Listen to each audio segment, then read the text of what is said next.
So good morning guys, এখন বাজে সকাল 7:30। দেখতে পাচ্ছ আমি এখন ঘুম থেকে উঠে পড়েছি, তার সাথে সাথে আমার পাপাও উঠে পড়েছে। আর এইদিকে রান্নাঘরে গিয়েই দেখি মা চায়ের প্রস্তুতি শুরু করে দিয়েছে।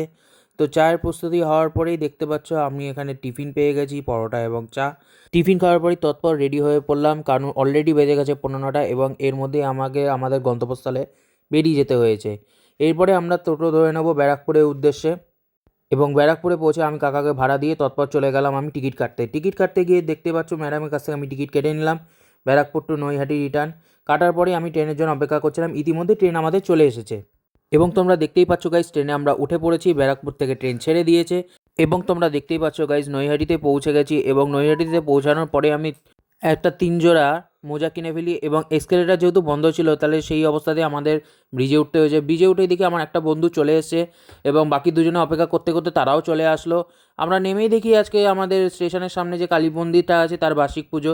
তো সেই উপলক্ষে ভোগ বিতরণ হচ্ছিল, তো খিচুড়ি আর বাঁধাকপির ভোগ গ্রহণ করে আমরা টোটোতে উঠে সত্ত্বর চলে এলাম আমাদের ব্যাচে।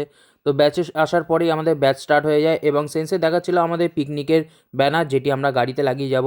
এবং প্রতিদিনের মতো সেন্সে আমাদের ক্লাস শেষ হওয়ার পর চা খাওয়ালেন।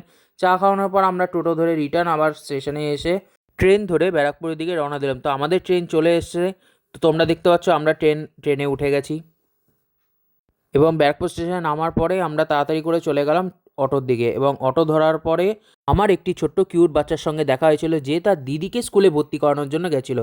এবং এরপরে আমরা বাড়ির পথে চলে এলাম। সো দেখা হচ্ছে পরের ভিডিওতে।